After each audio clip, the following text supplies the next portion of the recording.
Hello and welcome to this month's edition of Hocus Focus. I'm Sara Mondaini. And I'm Thomas Sheridan.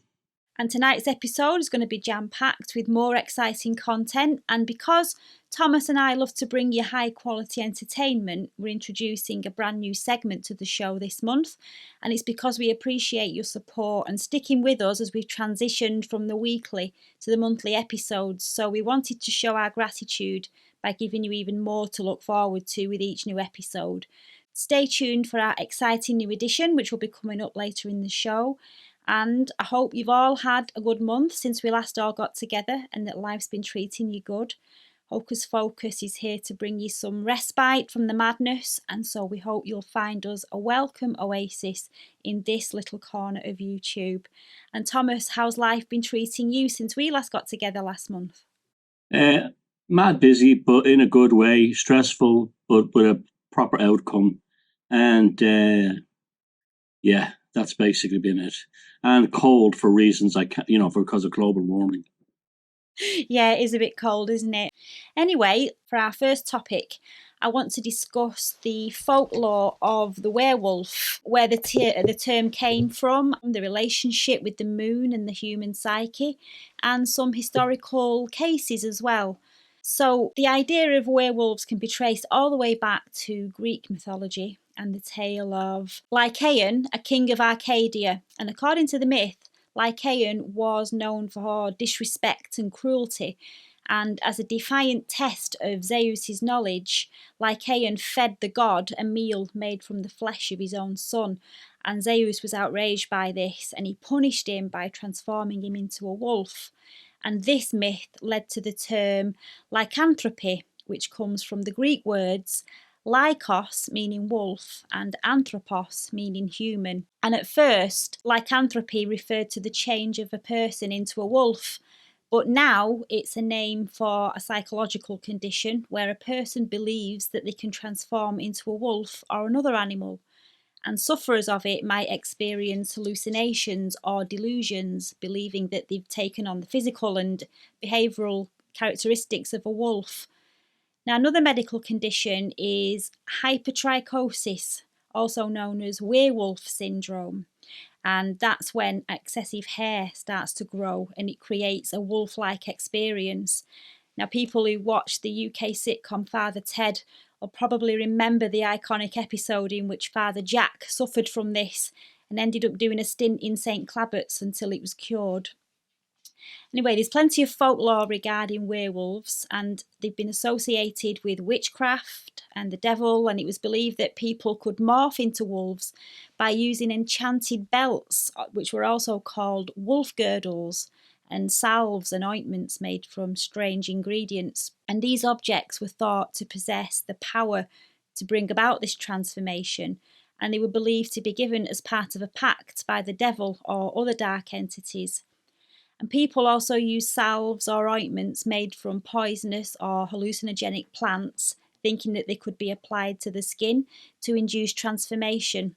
And werewolves were often grouped with witches as servants of the devil, and accusations of lycanthropy were often followed by allegations of witchcraft.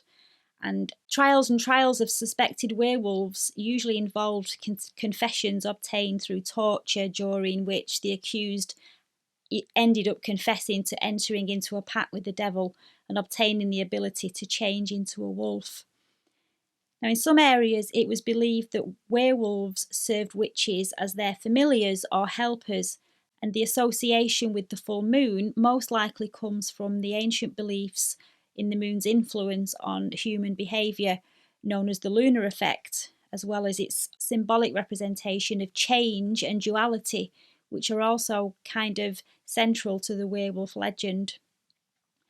Now, there's an Irish werewolf known as the Félad, and these are different to European werewolves because it's not really a monster. And this particular shapeshifter is said to be a guardian and protector of children and lost people and wounded men, and Irish werewolves are said to be recruited by kings in times of war, and their only predatory behaviour is the same as the common wolf, which was looking for food at night. Now, there's one story of an Irish werewolf that tells of a mother who was out with a young child when they were approached by a pack of wolves.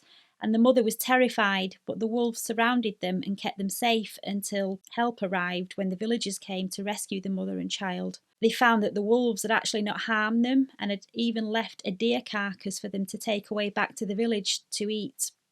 And there's another story involving an Irish werewolf said to have saved a young girl from a group of bandits who had kidnapped her. This wolf chased the bandits away and took the girl home safely to her family. There are also actual cases of werewolves, and one of the most famous historical cases is that of Peter Stump, known as the Werewolf of Bedburg. And Peter Stump was a German farmer who lived in the 16th century in Bedburg near Cologne. And according to his confession, Stump had made a pact with the devil at the age of 12, who'd given him a magical belt that allowed him to turn into a wolf. And in his wolf form, Stump claimed to have killed and eaten numerous livestock and at least 14 children and 2 pregnant women. And his gruesome confessions included details of cannibalism and murder that shocked and horrified the public. And on October the 31st, 1589, he was executed in one of the most gruesome manners recorded. I'm not going to go into too much detail about that here, except to say that he was put onto a torture wheel, and his daughter and mistress, who were also implicated in the crimes, were executed at the side of him, and what was left of him was displayed on a pole with the wheel and a wolf figure to warn the populace about the consequences of such behaviour. Similarly, in France, during the 18th century, the Beast of Gévaudan, there was a series of events that took place between 1764 and 1767 in the province of Gévaudan, now part of modern-day Lozera and Haute-Loire. These attacks began in the summer of 1764 with reports of a monstrous animal attacking individuals in remote areas, and witnesses described the beast as being much larger than a typical wolf, with an unusually large head, a reddish mane, and a tail with a tassel-like end, and its viciousness made it a fearsome predator, which was able to escape hunters and soldiers that were sent to capture it.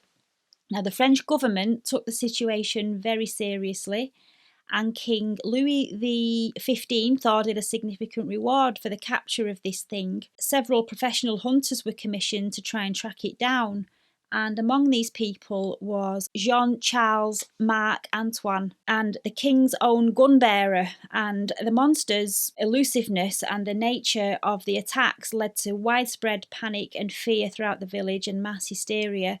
And many people there believed that the beast was not a natural animal, but an actual werewolf or some kind of supernatural creature possessed by demonic forces. And in September 1765, Francois Antoine claimed to have killed this large wolf, and he presented it to the king, and the attacks briefly stopped, and the wolf was displayed as the Beast of Gévaudan. By December of that year, the killings had started again, which kind of suggested that the true culprit had not been captured, or there was more than one beast. In June 1767, there was a local hunter named Jean Chastel who shot and killed a large animal believed to be the beast, and this creature was found to have human remains in its stomach. And after its death, that's when the attack ceased permanently, and Chastel's success was divine intervention, because he was said to have used a silver bullet, which is a common theme in werewolf folklore. And the true identity of the beast, or what it was, is still a topic of debate, and lots of modern researchers say it could have been a series of wolf attacks, probably exacerbated by human misunderstanding and hysteria.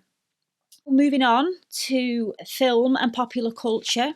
Like vampires, the werewolf is big in fiction and pop culture, and the 1941 film The Wolfman was directed by George Wagner, and that featured one of the most iconic werewolf characters in cinematic history. And even if you haven't seen the film, the character of Larry Talbot is instantly recognisable. And after being bitten by a werewolf while saving a friend, Talbot experiences a tortured transformation into a nocturnal monster. And the film sort of looks at the theme of duality and the idea that even the most innocent individuals can be cursed to unleash the darker shadow selves. And despite his best effort to resist the beast within him, Talbot becomes this sad figure unable to escape the cycle of violence every month and doomed to suffer the consequences of an ancient curse. And then there's The Howling from 1981, directed by Joe Dante, based on the novel by Gary Brandner, and it's about a television newswoman who encounters a colony of werewolves and covers the primal instincts lurking beneath the surface of civilized society. And I think that's probably a good one to review for the show in the future and compare the allegories and metaphors of how so-called civilized society can hide many dark secrets under the guise of for the greater good. And one of the most sinister werewolves in popular culture was Fenrir Greyback from the Harry Potter series. Now, that's a violent character who brutally shows the darker side of lycanthropy, and he won't stop at anything in the story to make sure that everybody is afflicted with the werewolf curse. And then at the other end of the scale, we've got Eddie Munster. He's kind of the lighter side of the werewolf character. His character proves that even monsters can be sweet, and how he deals with being different at school and the world outside the family home while trying to stay true to his supernatural roots. And again, in the Harry Potter series, we've got Remus Lupin, who's both tragic and heroic, and he is cast as a kind mentor to the young wizards at Hogwarts. And his lycanthropy is a metaphor for the complexities of living with a hidden condition and his strength of character to try and overcome the prejudice. And he's been afflicted by his werewolf curse since childhood, and the monthly transformations are shown as very painful and uncomfortable, and they show the internal struggle that he has to go through between his extremely good nature and the monster that resides within. And then we have An American Werewolf in London, where David Kessler's transformation into this bloodthirsty beast shows the physical torment of becoming a werewolf, and also the idea of losing your humanity and attempting to maintain a sense of normalcy as this weird transformation happens. And perhaps that's another good film to review for the show during these current times. So that's my look into the folklore of the werewolf. It is a huge topic. There's lots of folklore, there's lots of pop culture, there's lots to unpack and lots to discuss. So Thomas, what are your thoughts on the werewolf folklore? Honorary mention in the funny side of the werewolf thing. Don't forget Carry On Screaming. It's absolutely hilarious. The werewolf costume alone is just worth it just for that. But and the teeth. But yeah, the werewolf thing. Wow, it always struck me was the universality of it. Well, it's definitely in Europe, from in the Slavic world right through to the Celtic world, there's a folklore regarding the werewolf, and it stands very strong. And there seems to be regional interpretations of the werewolf. You mentioned the Fola in Ireland. That's kind of like an interesting one, and there's a similar kind of werewolf in modern Greek folklore as opposed to ancient Greek folklore. And if you read between, there's a famous Irish story with the werewolves of Ossory, where they said St. Patrick was, he gave communion to two werewolves, and that they were not animals, they were people. But you get the impression, unfortunately, Ossory was where they rewrote a lot of the Irish mythology and made it Christianized. So it was an Acronite monastic settlement, and there was a kind of an industry there in inventing a fake kind of Irish mythology. So, but reading between the lines of what you can dig up on the Folda, it's not a werewolf in the traditional European werewolf sense. It seems to be more like a fairy or an entity like the jinn.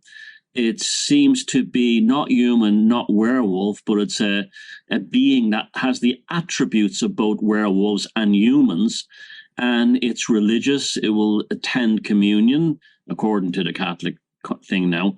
It will protect children, which is this kind of thing. So that's an interesting one. There's a similar one I said in modern Greek folklore. By modern Greek folklore, I mean in the last 1,000 years or so.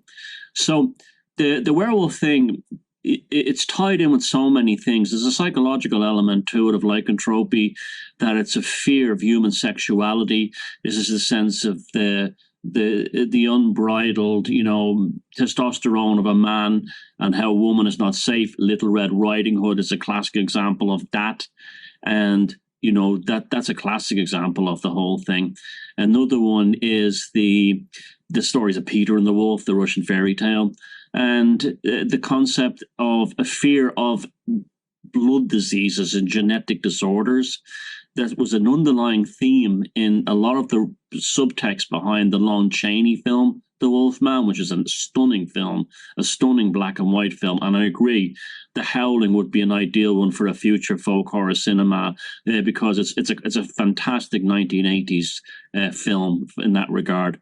The whole series I enjoyed the whole series of all the Howling films.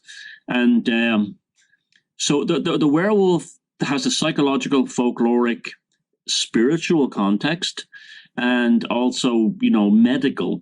It's so deeply rooted in the shape-shifting element as well. And even the thing of the silver bullet, that's seen as a disinfectant, a cure, it's always been known that silver was a way of curing a disease, curing an illness. So that was that, born with a silver spoon in your mouth and so on. And so that's an interesting aspect of it too.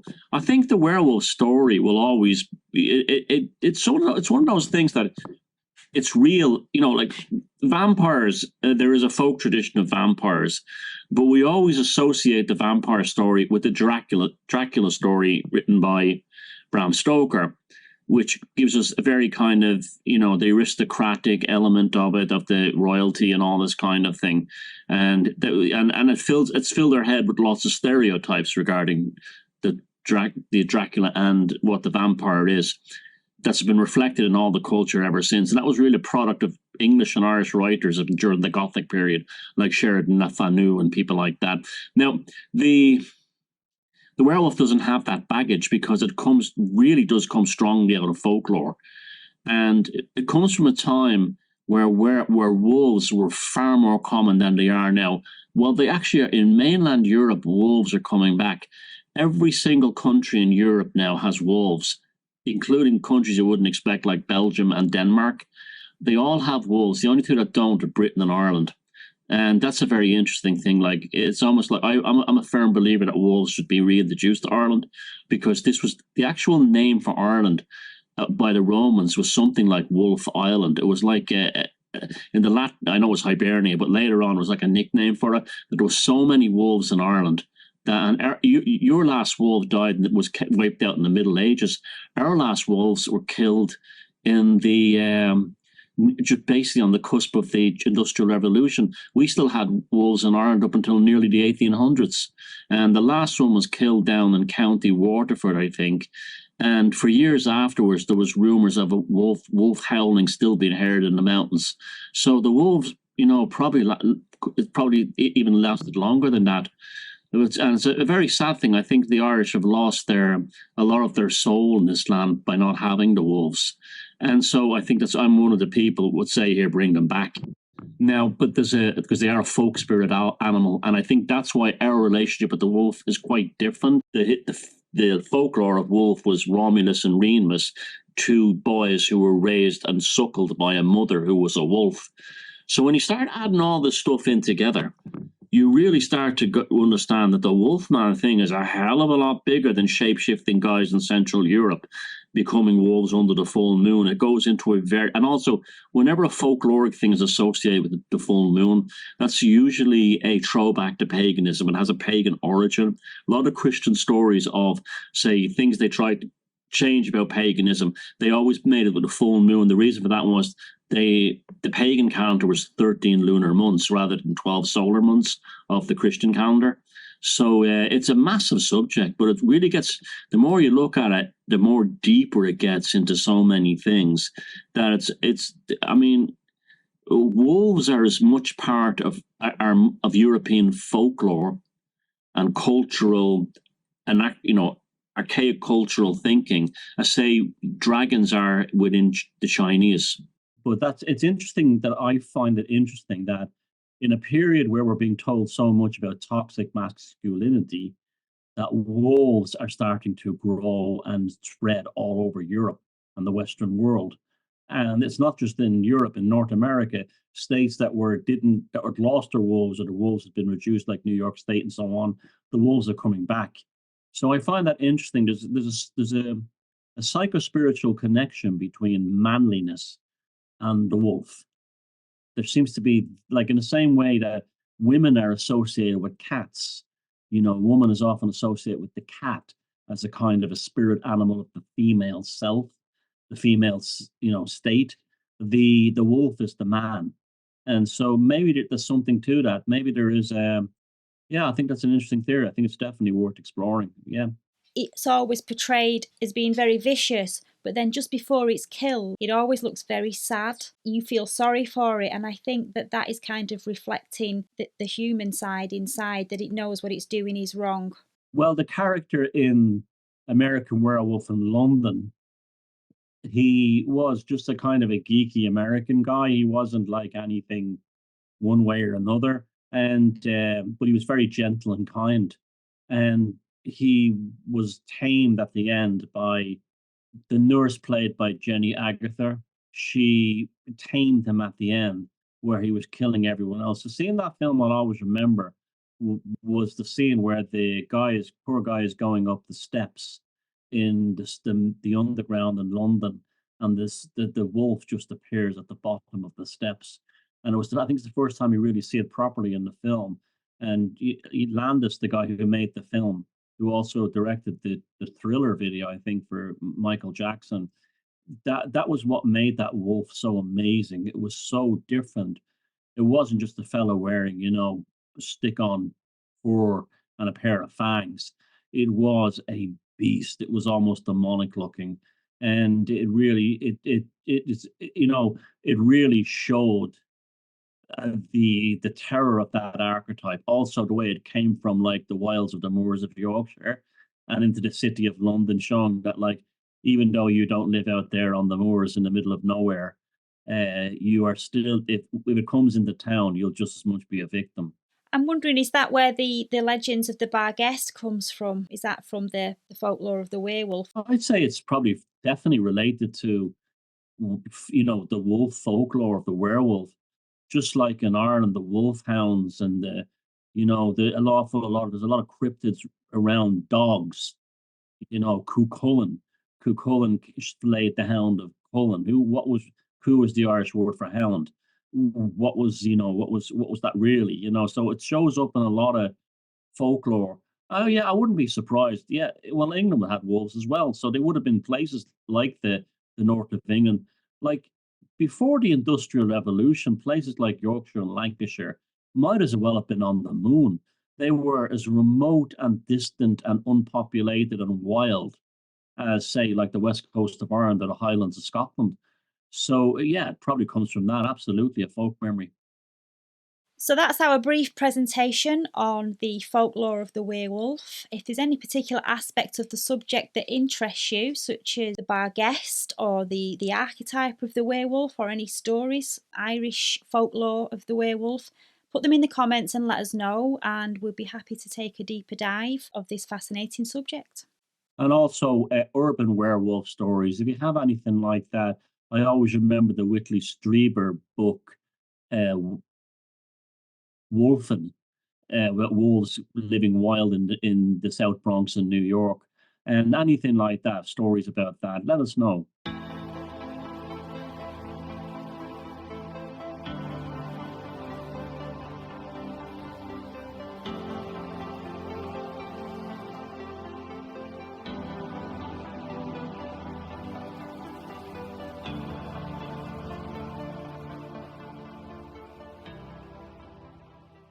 On July 2nd, Neptune goes retrograde.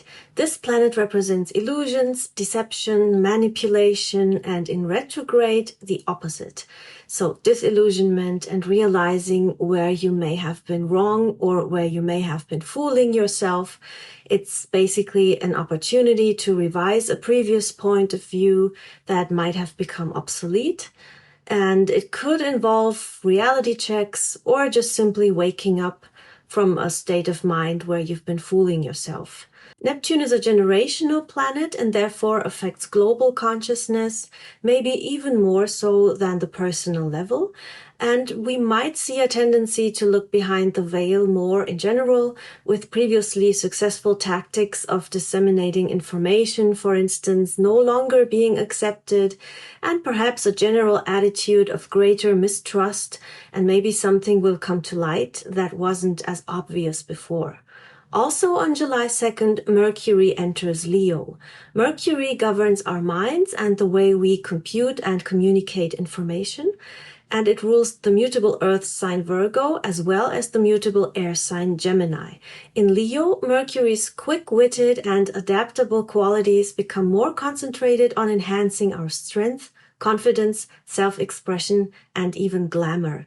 We could find ourselves thinking about our financial and material wealth more, or maybe we could become more generous with ourselves and others, spend more money on things that make us feel luxurious or attractive, and we will also quite possibly be attracted to people who are of a generous, self-assured nature, alpha people who don't fear standing out, who inspire us to want more out of life, however this is going to look for each of us.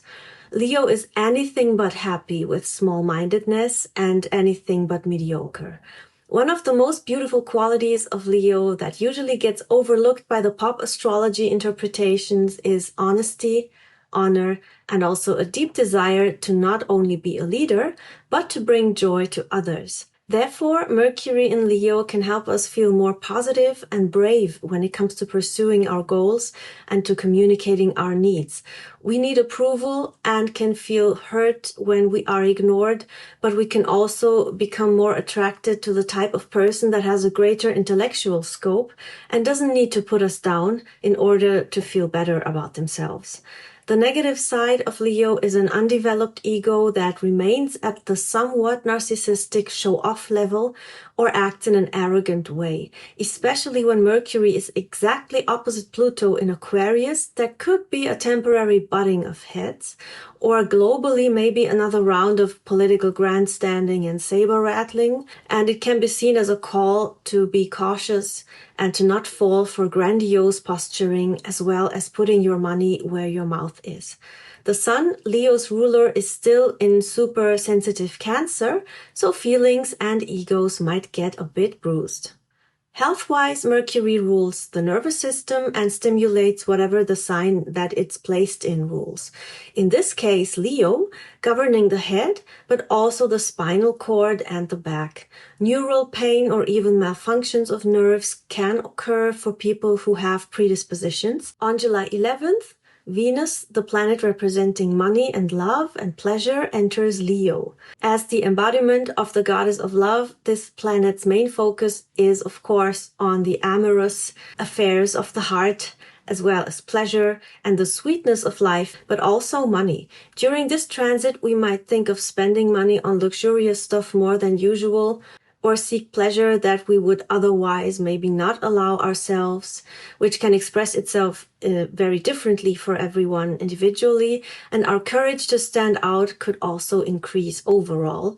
We could find ourselves act more boldly and give less F's about other people's precious opinions and pay more attention to our own charisma, physical appeal, and financial wealth. However, we may require more assurance and validation because Venus in Leo, while very confident and also magnetically attractive, wants her ego stroked a little bit, and there's nothing wrong with that. On July 15, Mars conjuncts Uranus in Taurus, the implications of which I'm going to discuss in a separate post, which you will find in the community tab on my channel here on YouTube and in the Hocus Focus group on Facebook. But to put it bluntly, This reeks of trouble and very bad news. Hopefully not, but it could be related to war, since Mars, of course, is the planet of war and Uranus is notoriously unpredictable. And war is certainly not outside the realm of possibilities. Other than that, sudden eruptive natural disasters or groups of people going nuts and getting violent, or tech-related events such as cyber attacks could be in the cards, or another attack on a public figure or in a public space. Hopefully not. On July 20th, Mars enters Gemini. Mars represents the god of war and rules the cardinal fire sign Aries, and it stands for our drives, ambitions, aggressive and impulsive energy, willpower, the masculine archetype. In the mutable air sign Gemini, Mars can help us get our energy level up, but it can also be somewhat exhausting or a scattering influence. We might seek more intellectual stimulation and also fight and argue with greater intellectual and verbal acuity. So our weapons are going to be our words, probably quite sharp and sarcastic and deep cutting, which can also include a greater propensity for gossip or being too blunt and later regretting one's choice of words, especially online, of course.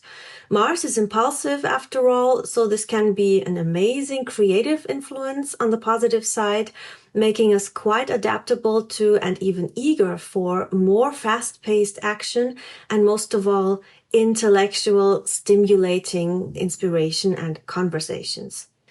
There's also a slight warning involved not to get overstimulated and, much like with Mercury in Gemini earlier, to allow yourself to wind down too. Mars governs the speed at which our bodies burn calories, and in an air sign, our metabolism is considerably faster than in earth or water signs, which is very good if you want to lose weight or be more physically active in general. This tendency is also enhanced by the sun when it enters Leo on July 22nd. It is the sign that the sun rules, and in the fixed fire element, the sun's expansive, glamorous, generous, and extroverted qualities are expressed in the most optimal way. As for the health aspect, the life energy or life essence represented by the sun is, of course, very strong in Leo. We will all embody more or less Leo's nature, whether we have much fire in our charts or not, and will feel more at ease with taking on a leading role and standing out. And those who lack the fire element in their charts will especially welcome this influence. If you are more on the reserved or timid side and don't have much confidence normally, you will likely feel a lot more self-assured, which can express itself in many ways. For example, in the way you dress, or just a generally more dignified, fearless countenance. Health-wise, it brings a great deal of vitality, as mentioned earlier, and physical strength.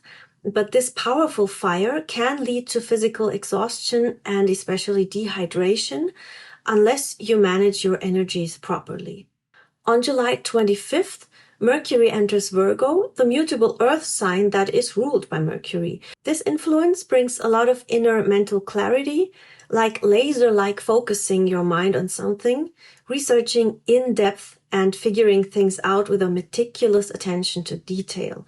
However, we do have a square to Mars and another square to Jupiter that will be exact in early August, but the build-up to that could bring a challenge to our ability to stay consistent and not get distracted, or we might find ourselves overthinking, which is both Gemini's and Virgo's predicament, believe me, I know. While Gemini's mentality is directed outward, Virgo's nature is introverted. I would interpret this square as a call to exert some self-discipline and to choose very wisely what type of information you consume and what you pay attention to, also what you communicate to others. I will make a separate post for the new moon and the full moon and for the potentially not so easygoing days in July. If you'd like to follow me on social media or book a reading with me, please visit my website where you can find all the information. Until next time.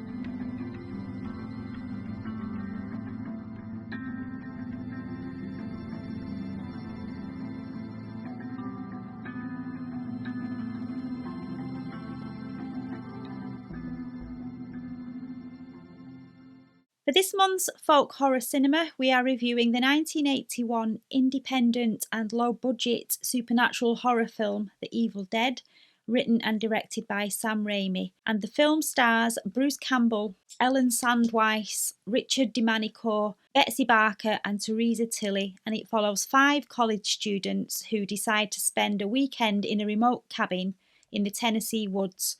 But it all turns very dark when they discover a book and a tape recording in the basement.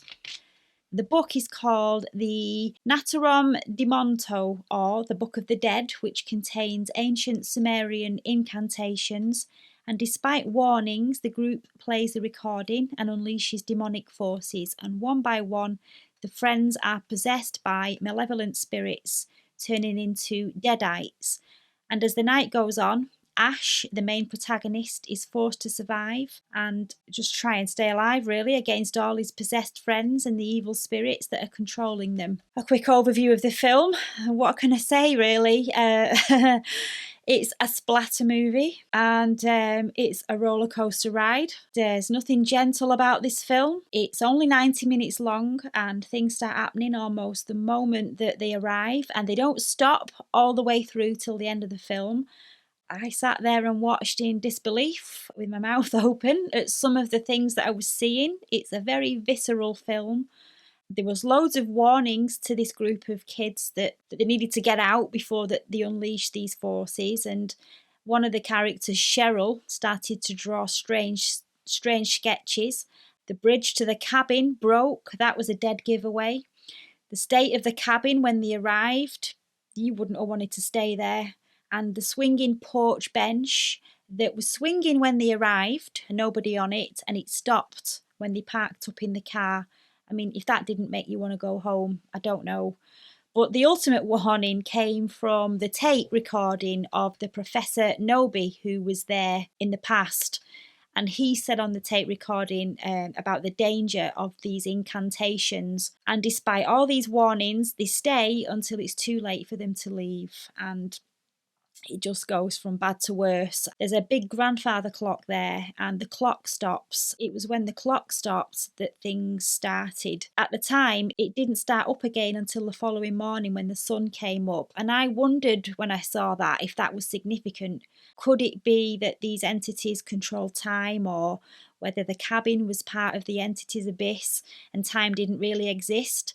But then the concept of the clock stopping sort of becomes more apparent in the 1987 remake of this film, The Evil Dead 2, when at the end of that film there's additions to the story and Ash actually travels back in time to when the book was made, which leads to The Evil Dead 3, where you learn all about the book and the Sumerian demons. But anyway, going back to the original film that we're reviewing, there was a scene where one of the characters, shall we say, was violated by a demonically possessed tree, and she finally escaped and made it back to the cabin full of cuts and bruises and torn clothing, banging on the door to get in, and her friends didn't quite believe what she was telling them, and they told her to calm down and take a nap.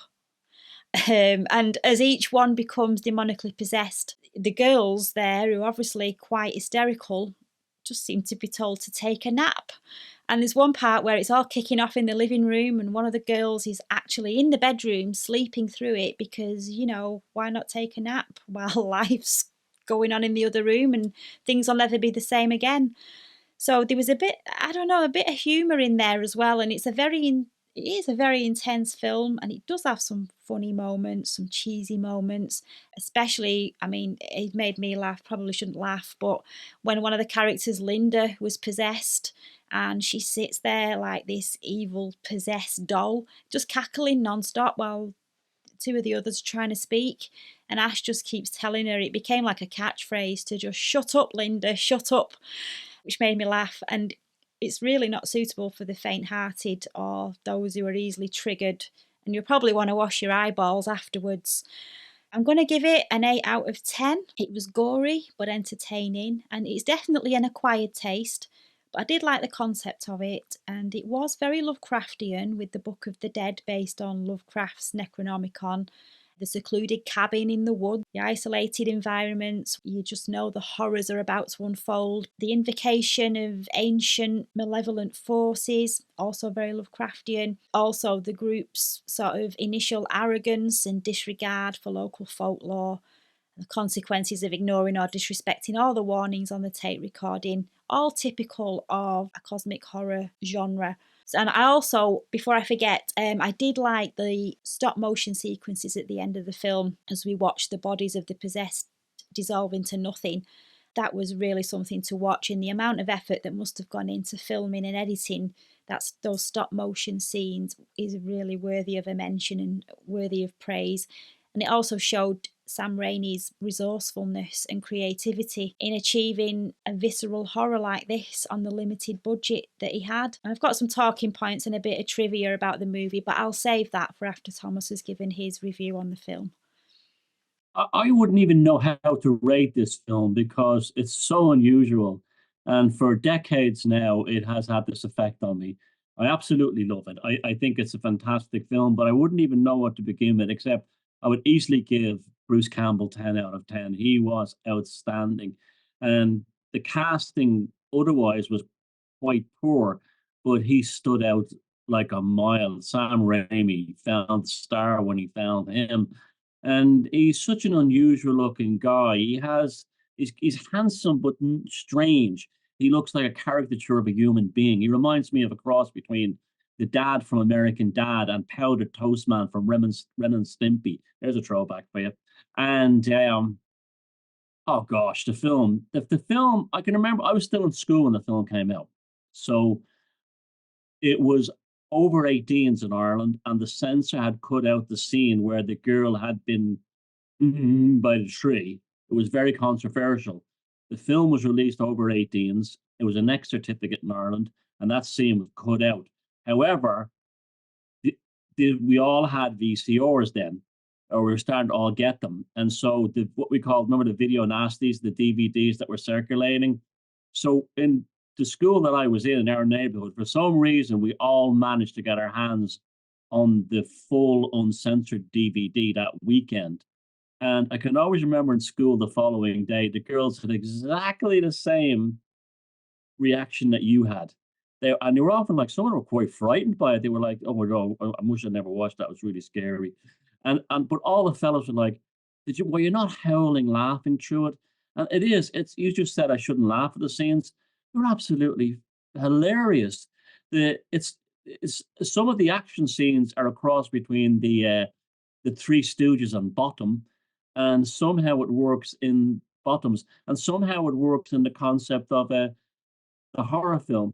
That "Shut Up, Linda" part is one of the funniest lines ever delivered in the history of the cinema, and yet it's inside a very dark horror film. Uh, Sam Raimi's direction is fabulous, and the cinematography, considering they literally had no money, you could tell that when his friend, or Ash's friend, I can't remember the other guy, walks in the door of the shack at first. It's a fantastic scene where there's a mist floating around, a dust floating around, a smoke. You can just tell that was like talcum powder that was thrown in the air just before he opened the door. But it works fantastic. And the camera work of the demons just moving along the ground and knocking trees down, outstanding. I love that. There's lot. It's a homage to other films. I saw Night of the Demon reminded me of that. The camera coming out of the woods. You know, it's in the trees. That scene, and also Deliverance, but instead of rednecks, they got cursed souls up in the backwoods of Tennessee, at that kind or that part of the world. And yeah, it was based on the Necronomicon, but Arkham House Publishing, I still think, had the copyright on that terminology, and they would have had to pay for, because how little money they had at the time. They couldn't pay for the usage, I think, of the Necronomicon, so they had to give it a new name. You know, the Latin version of the Book of the Names, a kind of rather Greek one. And it's just it's just unbelievably gory, but for some reason, even that's kind of funny. Like I don't know why, but it's like just the scene where the professor and his wife return as kind of dead spirits, and they start dissolving. after he burns. Well, I shouldn't give it away, but after the final event, and Bruce Campbell is looking up like you really feel for the guy. It's like, what next? This kind of thing is this is it ever going to end? And a lot of the film script was kind of poor in that regard. The concept was right. The whole thing of the cabin in the woods, which is a very common thing. We had that lake, Camp Crystal Lake in Friday the 13th. And I said the homage to Deliverance was there as well. And there wasn't a lot for any of the actors to say, really. But Bruce Campbell's screen presence and charisma takes this what should have been a low budget joke of a movie that would have been forgotten years ago and turns it into something magnificent and something special. And he was outstanding in every single scene he appeared, whether he was a nerdish guy at the beginning, and then he kind of transforms and he's kind of like a soft guy, like as we was talking about the werewolf scene, it's very similar to that. He's kind of, and burying the burying the demon possessed person, and he has to become like a warrior to survive. But he doesn't. It kind of happens by means of slapstick rather than the cool guy. And the basement scene was great. The elements of the film that I think were fantastic in terms of the horror film outside the Bruce Campbell slapstick elements. The finding of the tape recorder in the book in the basement, brilliantly done. The use of the tape recorder, brilliantly done. The cinematography of the camera low on the ground moving through the woods, brilliantly done. The look of the Tennessee woods in winter, that was obviously inspired the Blair Witch Project, had that kind of look. The broken bridge, it showed the bridge between reality and this kind of thing. And just enough Lovecraft for it to be Lovecraftian, but just enough of Sam Raimi to put his own mark on it. So I'd say I'd rate it 8 out of 10, like you, as a film. But I'd give Bruce Campbell 10 out of 10 for his performance in the film. And the two things added together is what makes it one of my favorite films of the 80s. I enjoyed it. I shouldn't have done, but I did, and all the way through it, because I'm sat there with my husband and I'm watching it like, what? And I actually said, what the heck? What am I? What is this? What the fuck? What's he doing? What is that? What's that tree doing? But it was enjoyable to watch. I never, that tree scene. You actually do say, what the fuck? And this tree was going at it, and I'd never seen anything like it before in my life. And this Saturday, actually, we're watching The Evil Dead 3, when he goes back in time to find out about how the book was made and how it came to be. So, but I've been told on good authority that film is more of an action film, an adventure film, than a horror film. So I'm hoping. Yeah, but it's still good and it's still funny. He goes back in time and Goros becomes like a god in ancient Sumeria. But it's definitely very different than the first two. The second one I think is actually a little bit better, but it has some funny scenes in it. Have you seen the second one? No, we've got the second one, and I had a quick flick through, on fast motion, just to have a quick look, because I was told it was like a remake of the original. So I just scanned through it quickly, got to the end, and had a look at the end. And sorry, I made both films at the same time. But you remember when he was looking through the Book of Dead Names and they showed a picture of an eyeball that looked like it was flying? Yes. That's coming in the second one, and you will never forget that scene. Right. Yeah, it's turned into a very successful franchise. A big star. He got like a lot of TV shows. And did you remember Briscoe County Jr., where he played a cowboy? He was kind of like a clairvoyant. It was a fabulous TV show he did. No, yeah. I haven't seen that. It's a light-hearted show again in the Bruce Campbell style, but he plays a cowboy it's a cowboy show that doesn't take itself too seriously, but he has this ability to see. He's ahead of the curve on everybody. It's quite a clever show, and they used to show it on like Saturday mornings on Fox in America. it was meant for prime time, but I think it flopped. And it was around the time of the X Files. But it's a very good show, very entertaining, and it was a great vehicle for him. So it gave him a career, big time. In this franchise, he's kind of like the Chuck Norris of. He ends up becoming like quite a superhero. Yeah, I enjoyed it, and it was quite a good bit of trivia to go with this movie as well. Sam Raimi, when this was released, I think in 1981, one of the main cinemas where it was released, he hired several ambulances to be parked outside the cinema because it was advertised as one of the most scariest things you'd ever see, and it was likely to bring on some kind of medical event. These ambulances were parked outside the theatre to let people know that no matter how old you were or how tough you thought you were, that this movie might just cause you to have a medical emergency, and if you did, there was an ambulance outside waiting. Yeah, but anytime I've watched it, now that was the classic Alfred Hitchcock game, that he was playing. But I mean, when guys watch that film, they're bursting out laughing during most of it. And the second one, I think, is even more slapsticky, but it's actually a little bit dark, a bit more disturbing in other ways. But yeah, I mean, I hadn't seen it in a long time. I'm watching it today, getting ready for the show, and I was wondering if I would still have that same fondness for the entertainment.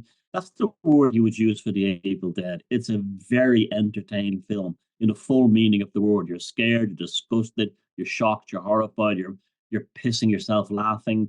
It's got everything really, but and it's clever, and it looks cool. It almost looks like it was made in 16 millimeter rather than 38 millimeter. The film is quite grainy, but that only adds to the. It almost seems like parts of it almost seem like a documentary film when they arrive coming into the cabin. It almost has this like documentary type feel. But yeah, I mean the cast there was no pretty girls in it really. They were all okay. They were okay.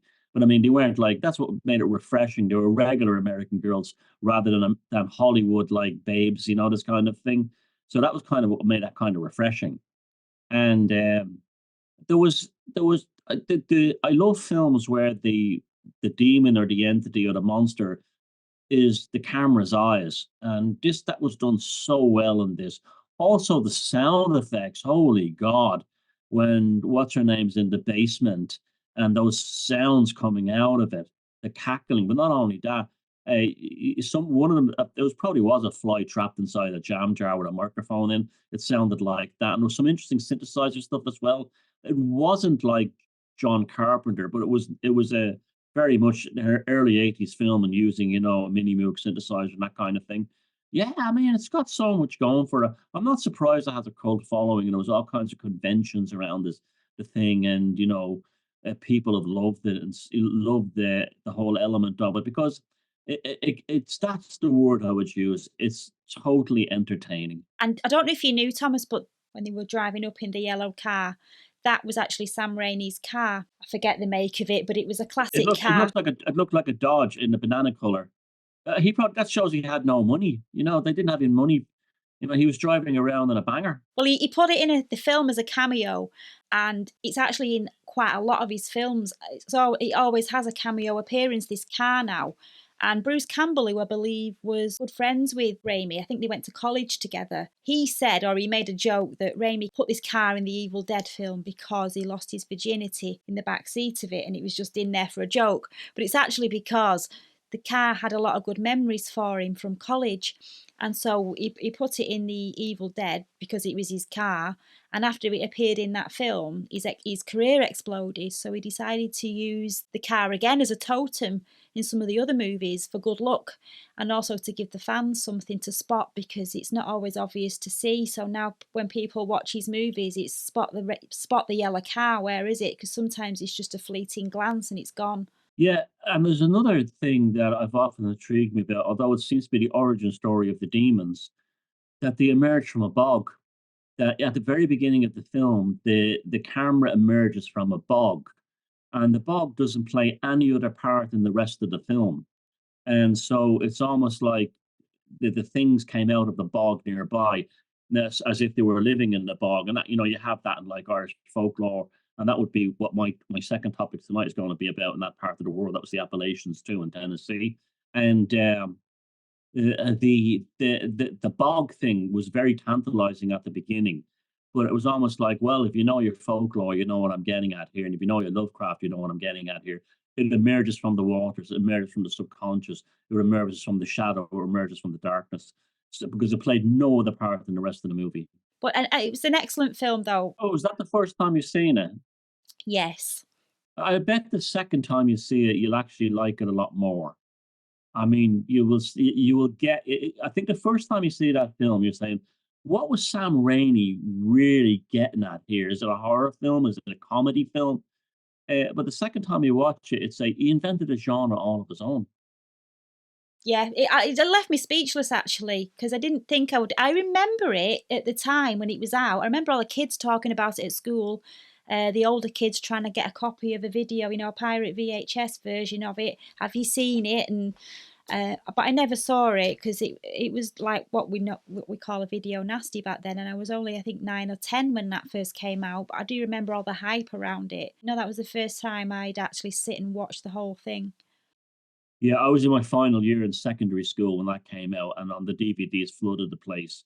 And I have very strong memories of that one because uh, we all had the video nasties on Betamax or VHS, remember? And all the families in the flats in the blocks of flats where I lived would pass them around. So you got to see everything really quickly. And it was and all the pubs used to show videos all day long. So I can remember going to the pub and seeing videos like that playing. And there'd be some outfit at the bar with all his pint in front of him going, "What are you watching this show for?" I have very happy memories of those times, and all the tabloid newspapers saying our culture is being destroyed by these video nasties, and then the Damned released the song "Video Nasty," which they did on the Young Ones. So it was. Oh, it was very. I think the film also reminds me of very happy times as well. So that was Sam Raimi's the Evil Dead, 1981, and Bruce Campbell's initial opus Magnus. Uh, what I would like to know is how did you react to the film when it first saw it? Were you laughing as much as you were screaming? This kind of thing. Do you think are there any other films similar to it that would I like cabin in the woods films. I like, you know, I know Sarah does too. The Shining, Deliverance, Blair Witch. Is there? I like these good. There's a lot of these kinds of films, but a lot of them are not very good. So if you can suggest any ones like that, or add your 2 cents to it, but and I also suggest check out the series Briscoe County Junior with Bruce Campbell. Yeah, I think you'd be pleasantly surprised. It was a show that definitely tried to be different for American TV, and he pulled it off very well, even though I don't think the audience were ready for it yet at the time. And so that was The Evil Dead. I can still hear the sound of that Betamax tape going into that big machine and going "Whirr," as the tape head starts spinning up, and then the tracking snow coming along, and you're playing with the tracking button, and then the word "Evil Dead" on that grey background. What more do you want? Shut up, Linda. Stop.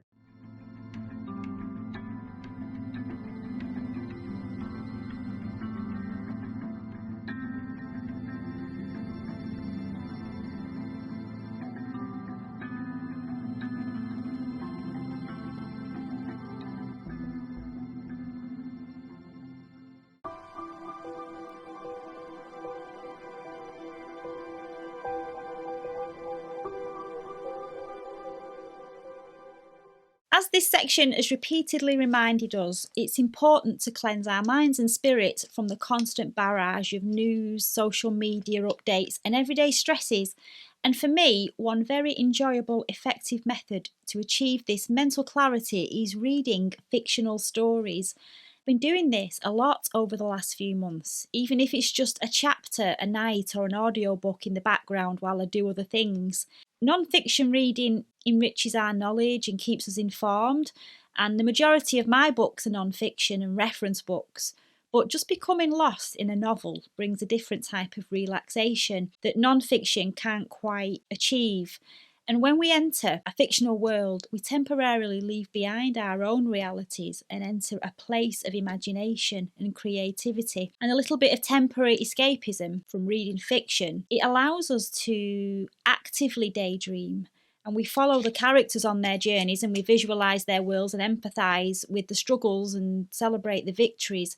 And it stimulates our own imagination and creativity. And it's just a really nice break from the routines of daily life. So, losing yourself in a fictional story can be a really powerful stress reliever. And focusing on the story helps to shift our attention away from our own worries and anxieties and things that are going on in the world.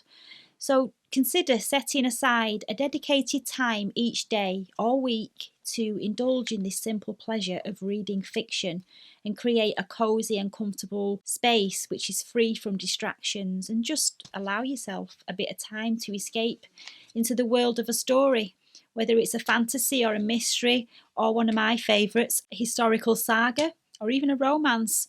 So yes, while it's important to stay informed and educated through non-fiction, there's a mental respite in escaping into fictional worlds and just picking up a novel and being carried away to a place where the only limits are the limits of your imagination is incredibly valuable for your overall well-being, and your imagination will thank you for it. And that is my psychic hygiene tip for this week.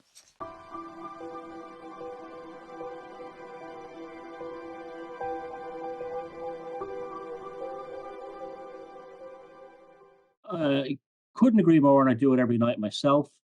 I I got for my birthday last year a pair of Fuji Bluetooth headphones, actual headphones, not earbuds. And there's no cable connected to them. They run on Bluetooth, and they were nice cancellation headphones. So they have like that's a great aspect of them too. But I got for like €10 online a an MP3 player that I have hundreds and hundreds of audiobooks and old radio shows and stuff on it. And I find myself falling asleep. I go to bed at night and I will listen to them, listen to these old radio broadcasts of the 1930s America and stuff. And it's wonderful, just wonderful. You don't get the ads on YouTube, but I find myself listening to ones over and over again, even though I know the story. And like, if I just like the narrator's voice, I find that very soothing. And there's an old radio play, not radio play, reading online and I know it's live too because he makes a couple of mistakes in the reading, and they called Dudley Knight, and it's on YouTube. You can download it. It's an old one, so you're not robbing anybody. And he reads The Whisper in Darkness, the Lovecraft story, and he has the most lovely American accent, old fashioned. You could listen. You think his voice comes from cowboy times or something, and his phrasing is just wonderful. He really knows how to read. It's like a throwback to a time when people were more literate. But I found I'll listen to it. I'm halfway through, and it's by the time he's getting in talking about the Indians, they had the most fantastic theory of all. They claimed that these beings were not from this world. By that time, I'm already drifting out, and I go and have a very pleasant and lovely sleep after that. And I have it on very, very low, and that's my routine. So I read a chapter or two from a book on the locker, the bedstand, as Americans call it, and then I put the headphones on, switch on the MP3 player, and I will listen to a story. It has to be a nice spoken diction. It can't be like, you know, uh, no offense, but these Americans who sound like the cartoon voices today, so many of them in media, old-fashioned American, a man's accent, or Christopher Lee reading the fall of the House of Usher, or the Dunwich Horror read by David McCallum, and they just are beautiful to fall asleep to. I can't agree more. I think that's a great thing because it it kind of acts like a duster on a blackboard.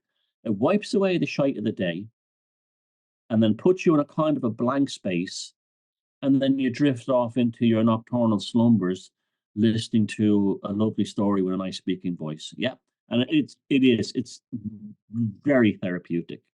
I agree with you 100% on the speaking voice. It's got to be the right speaking voice because there's nothing worse than listening. I don't know how you feel, but listening to a voice that has what's known as voice fry.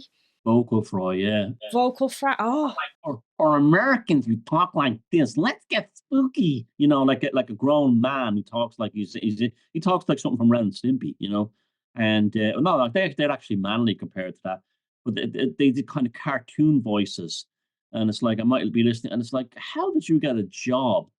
How did Simon and Schuster, Macmillan, or Doubleday hire you to read this book? But unfortunately, it's the times we're living in, and a lot of the weirdos today don't know what a nice voice is. Compare it to someone like Christopher Lee, or someone really nice, Liam Neeson, or when they get or Gabriel Byrne, or there's loads of American actors with nice voices. They get to read books, but it's unfortunately they also seem to hire a lot of weird ones as well. But it's very important, the voice thing, because it can mess your head up. It won't relax you, it'll irritate you. It's all right for a 30-second Dr. Pepper commercial, but it's not for a bloody audiobook. No, you need a strong, commanding voice, not a weak, juvenile voice.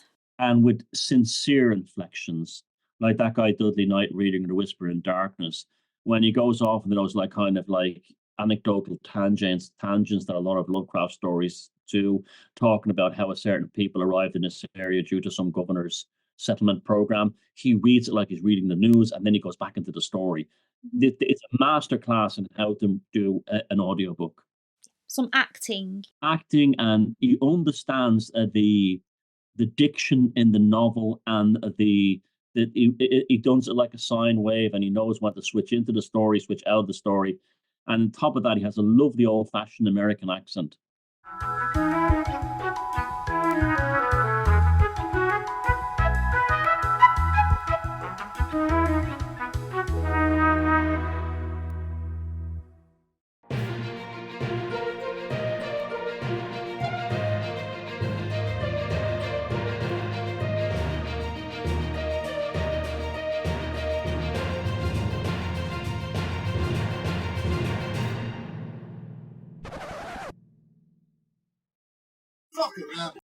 It's time for our new part of the show, our monthly roundup of the weirdest Fortean news stories we've encountered since our last episode. So, to start with, Thomas, what is your Fortean news story of the month? It was a hard one picking one, because this year has been very strange all along, and this reality seems to be dissolving or opening up or changing in lots of ways.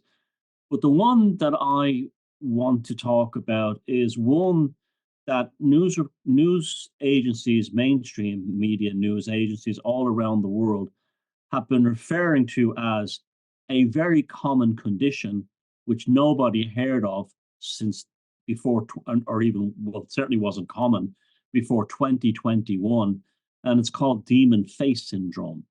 Now, if you haven't heard about this, it's actually quite disturbing. It hasn't happened to me, but it seems to be a lot more common than people realize. Apparently, people are having encounters where they might be going into a place making a delivery, they might be walking down the street, they might be going to a gym, they might be even at work, and someone is there and they don't have a normal human face.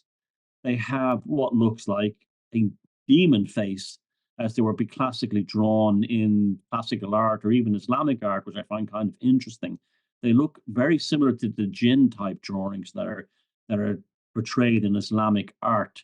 There's a sort of smiling, almost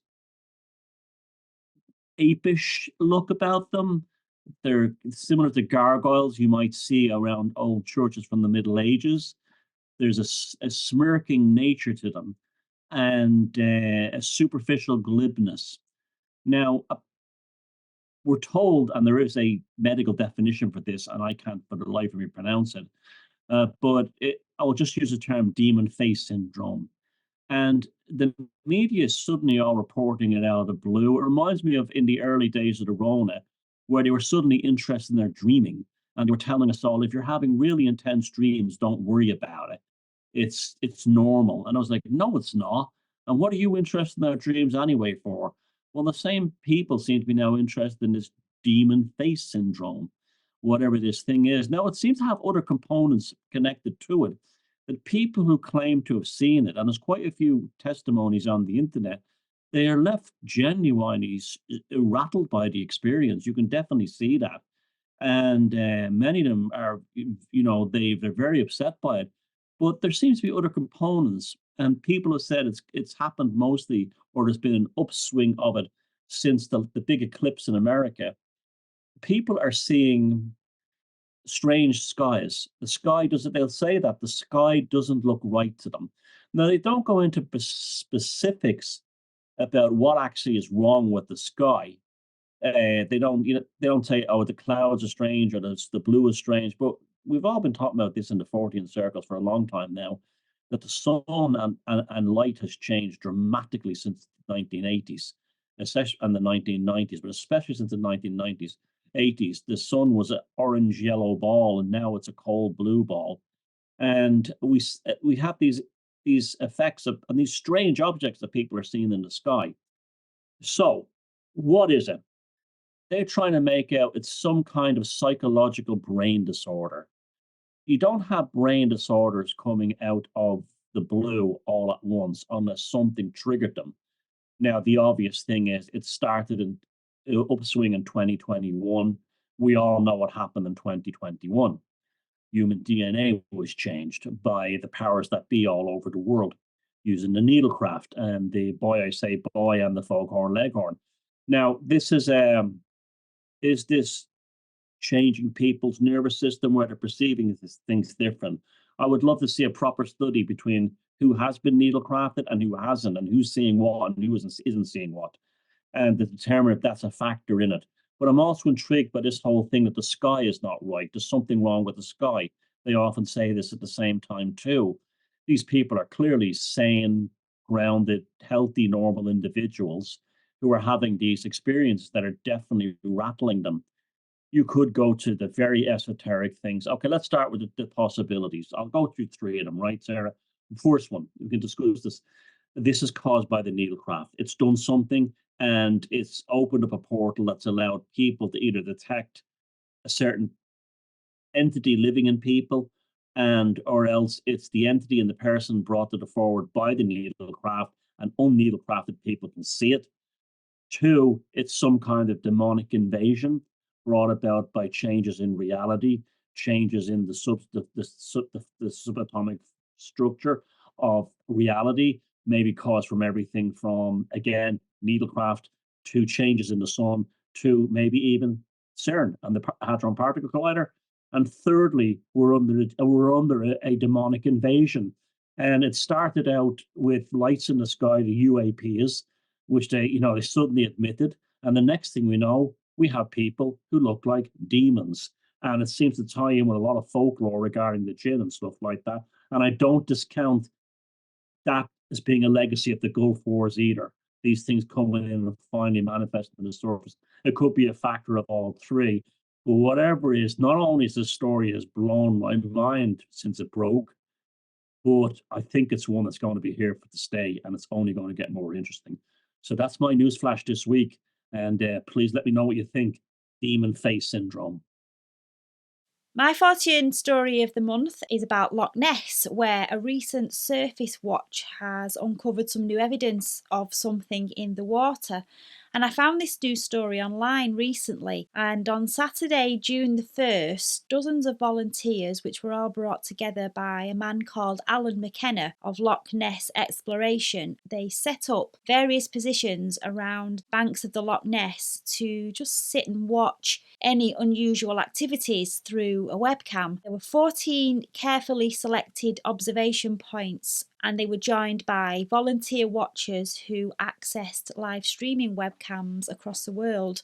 And the group of volunteers comprised of visitors from the UK and as far afield as Washington State in the USA, using a 60-foot hydrophone aboard this research vessel called Deep Scan. They reported new evidence. Alan McKenna, who was leading the exhibition, recorded a strange sound with this hydrophone, and it was a rhythmic pulsing noise that lasted for approximately 10 seconds. And this sound is currently under analysis and it's never been heard in the Loch Ness before.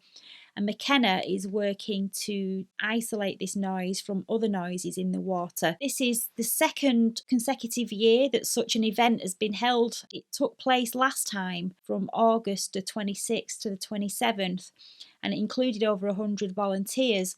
And last year's investigation was the largest surface watch of Loch Ness since the Loch Ness Investigation Bureau ended its surface watch in 1972. But what really caught my attention with this story is that just 40 minutes after the surface watch finished, an 11-year-old girl called Evelyn Murphy from Leven was visiting Loch Ness with her family to celebrate her younger sister's 8th birthday.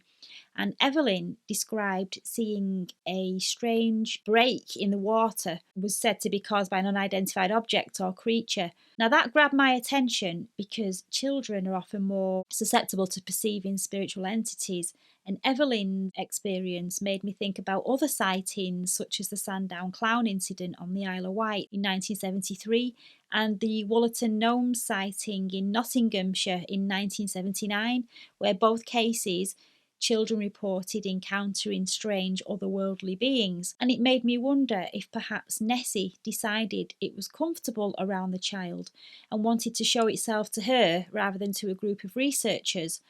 And that latest sighting by that 11-year-old girl leads me to believe it is a supernatural entity that's purposely elusive around the Nessie researchers who believe it's a flesh and bone entity.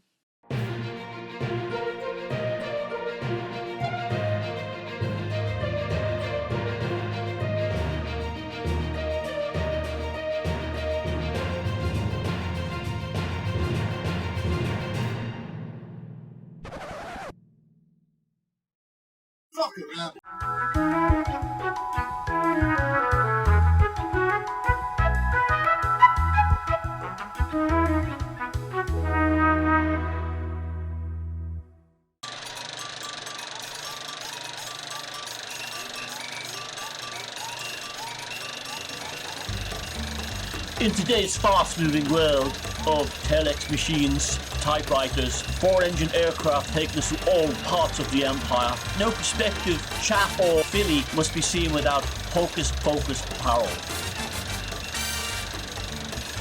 Hocus Pocus apparel is made from the finest quality materials, delivered to your home door, dispatched by couriers with agreeable body odour.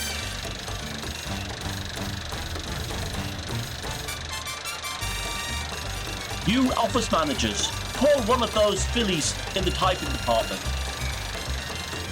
You, single women, stop being left on the shelf.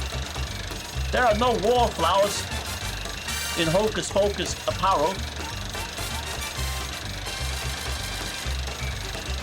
Hocus Pocus apparel, just around the corner from this cinema.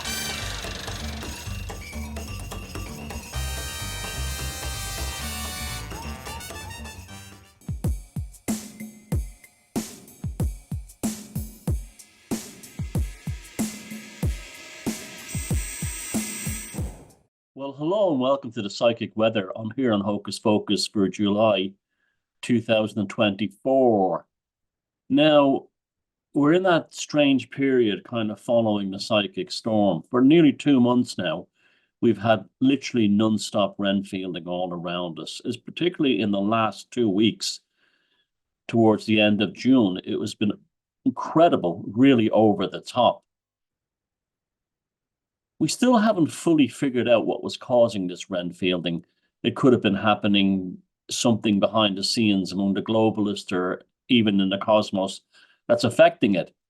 Either way, it's now stopped, and we are in that sort of strange sense of bewildering between the Renfielding.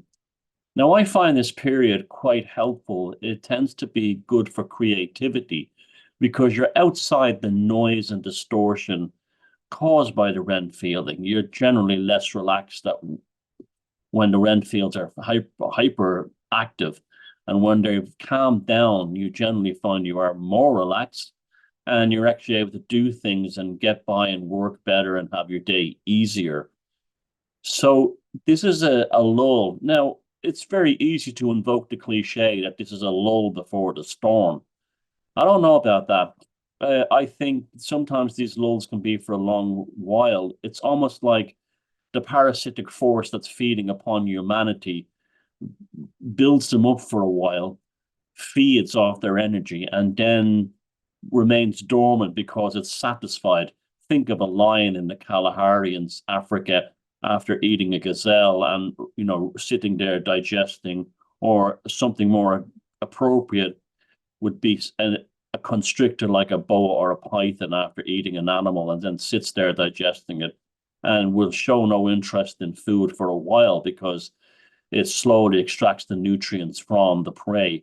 It could be something like this. This doesn't mean we shouldn't be on our guard. We should be always on our guard as long as normies and NPCs exist, because they're extremely dangerous if you allow them to take control of you.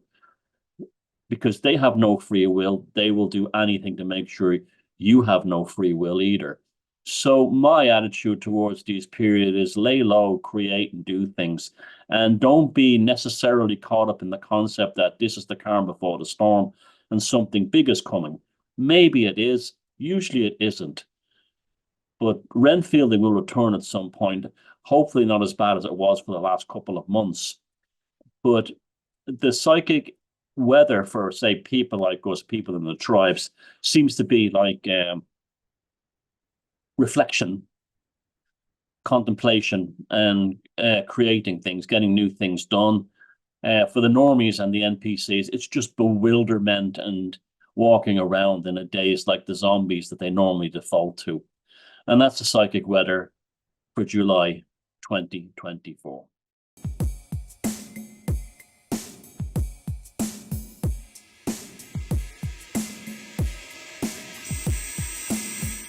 And the second topic tonight, it regards the Appalachian Mountains and the Appalachian cultures of North America. For those of you that don't live in North America, the Appalachian mountain range is actually a continuation of a European mountain range that begins in Norway, runs through the Scottish Highlands, runs across Ireland, goes underneath the Atlantic Ocean, and emerges in Maine in the northeastern United States. And then that's as a series of mountains goes all the way down into Georgia. Now, these mountains are very important because they became a means for people who had emigrated in the 1700s to the United States, specifically what they call the Ulster Irish or the Scots Irish. These would have been basically Protestant people who were Williamites, who had left Ireland during sectarian wars and went to live along the Appalachian Mountains. And this is where the term hillbilly comes from. They were Williamites that lived up in the mountains. Now, these people who went there were very poor, but they were hardworking and a very strong people. And in many ways, they created the United States of America. The American accent definitely comes from them, from that Ulster Scots accent. And they not only culturally enriched the United States, but they also produced many presidents and many of the founding great minds of the United States. So it's never spoken about, but really America was founded by Ulster Scots, even though Irish Americans of the Catholics have the kind of the dominance in America. Their legacy was remarkable, but this is really concerns with the folk tradition that developed when these people left Ireland and then started moving down the Appalachian Mountains from Maine down towards Georgia, all through the states of Kentucky, Tennessee, upstate New York, Pennsylvania, and in particular, the epicenter of the culture and what we're going to be talking about, Appalachian folklore, magic, and witchcraft, West Virginia. The Appalachians of West Virginia is really the epicenter, although anyone born along the Appalachian line can claim this lineage. For some reason, it seems to have really fermented within the west area of West Virginia, mainly because it's where a crossroads of many parts of America, the Cumberland Pass and the Ohio Valley and so on.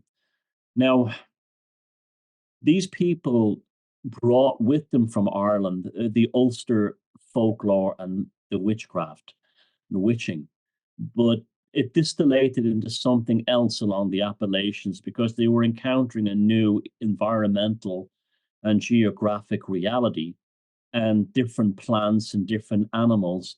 So they gained knowledge of different plants and their healing properties from the Native American tribes who lived along the Appalachians too. And as they progressed further south with African Americans or slaves, that they would have been at those days, from the southern parts around Tennessee and in Georgia. And as a result, they developed this unique culture. And it's a very well. I'm not being underestimating. Or people do underestimate, but I can't overestimate the significance of this culture. This is what produced rock and roll. This culture produced Elvis Presley. You know, it really has. It's many ways. This culture is America. What we think in the rest of the world is, typical America, and is formed out from there. And these people adapted to life in these remote regions, in this mountain range, passing all the way through a huge section of the continental United States. And in there, they developed to supplement what had come from Ireland, their folklore and folk traditions. And central to this was the healing woman, what would have been known in Ireland as the Shamban Bucht, would have been known to them as granny witches.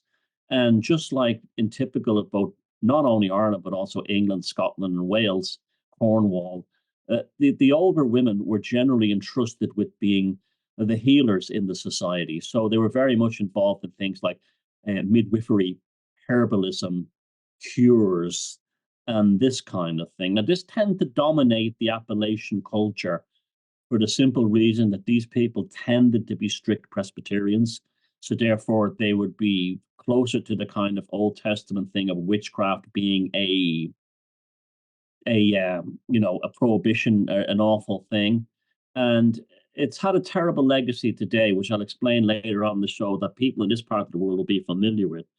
But not only on top of the cures and the midwifery and the other kind of what you call superstition surrounding, moving into a new home and so on, there was also strong occultic elements. There were things pertaining to shape shifting. In Kentucky, another friend, a friend of mine, Duncan O'Fallon, who many of you will know, he was quite active in alt media for a long time. I had a great talk with him down in Texas once about it, and he told me about, like, in Kentucky in the Appalachian regions, you have the thing of the shapeshifters, where people could shapeshift to avoid the law. They knew how to. They had magical abilities to shapeshift into different kinds of animals. We know about that in Ireland from the hares and the witches shapeshifting into hares. It probably came from there. There was all kinds of witchcraft relating to knots, which you get in Scandinavian magic, and the way knots are used and the magical power of rope and things like that. There was also hexes. Hexes were not uncommon, and also the warding off of hexes, and the things like putting hex symbols on top of houses or on the chimneys or on the sides of houses to protect them from black magic. Now, they would say they were just good luck charms, but that was their purpose. And these were very interesting symbols that they don't really exist anywhere else in America. Now, these people were also very poor. In fact, to this day, Appalachia is, even though it skirts metropolitan Washington, D.C., it's still very, very poor today. And where there was employment, it was things like coal mining and stuff like that. And this is where, called the coal miner's daughter and all that kind of country and Western thing came out of. And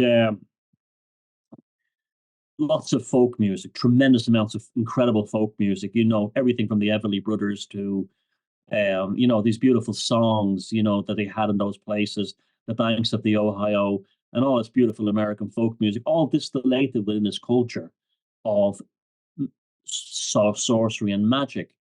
However, something has happened with Appalachian folk magic. Another friend of mine, she's now passed on, Susan Shepherd, wrote, who was from that culture too, but grew up in outside Parkersburg in West Virginia.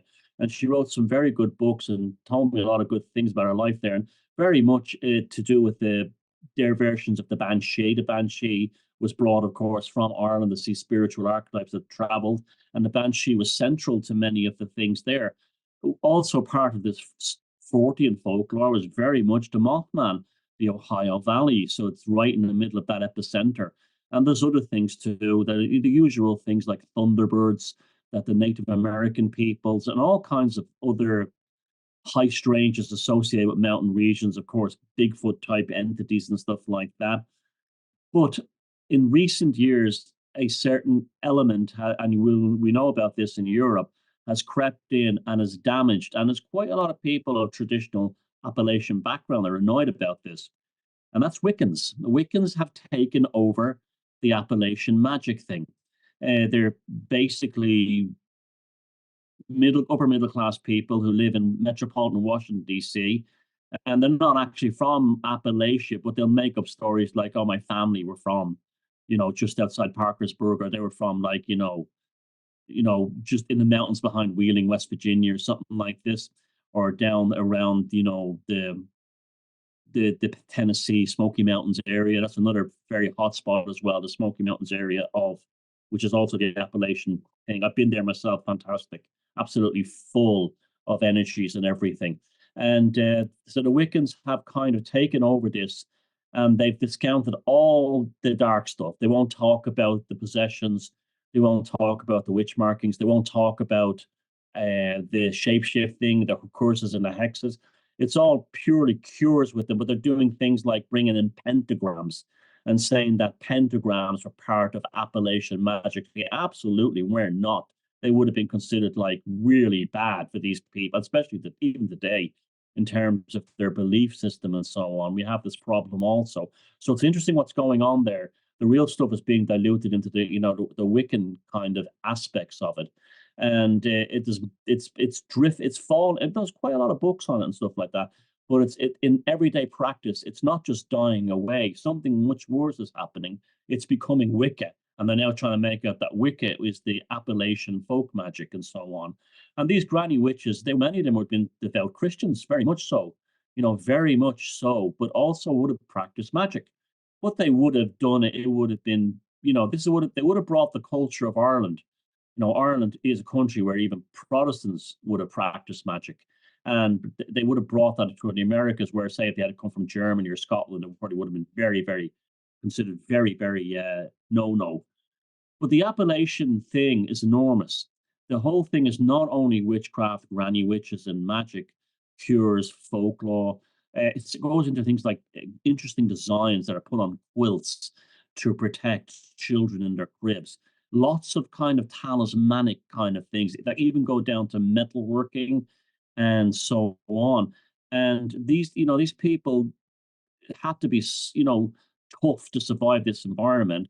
And I think they're almost like the antithesis of the Puritan family or even maybe echoed in the Puritan family within the Roger Ebert's movie, The Witch, where the Puritan family saw the woods as absolute terror, to be something to be terrified of, where the girl had at the end went to live in the woods, but there was a witch in there, and she was English or whatever. But the inside the woods, there was the apple. It kind of represented the Puritan cut down the woods and didn't venture into Appalachia because they thought it was a place of demons, but not the Ulster Scots people.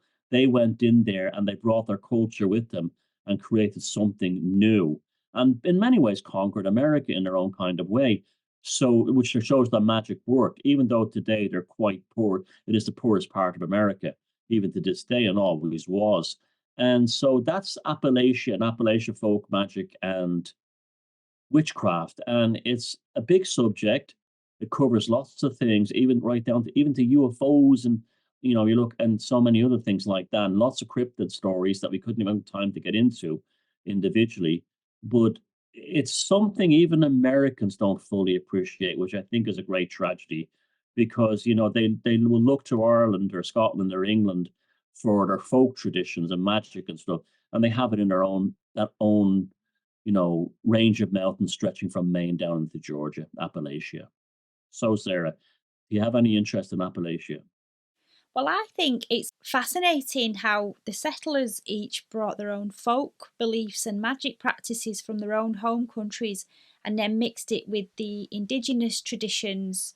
And the Native Americans, they shared their knowledge of the land with the settlers, especially when you were using plants for medicinal and spiritual purposes, for things like smudging and working with spirit guides and ancestor work. And you've got the Scottish and the Irish settlers who came, and they brought the traditions and stories of the fairies and their herbal medicines and elderberry and mugwort for healing properties. And then you had the German settlers who introduced powwowing, which mixed Christian prayers with folk magic for healing and protection.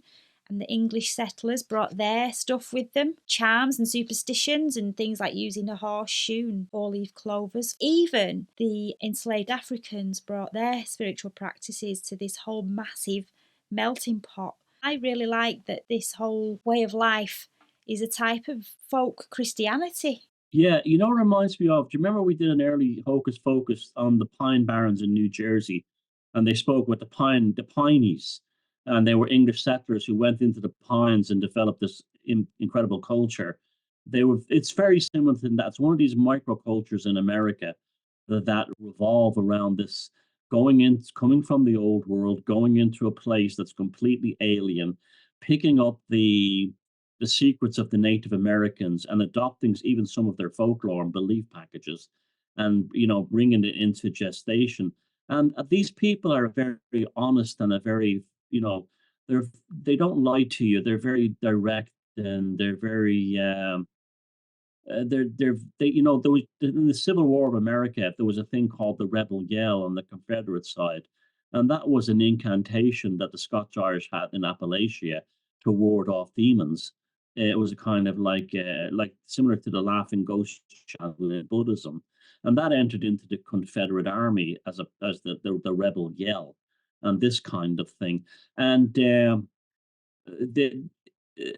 they brought all this culture from mostly from Ulster, but also from, like I said, from England and Germany, and it depended where they settled. So, for instance, within, say, West Virginia, they would have been the Irish ones, the Ulster ones, right?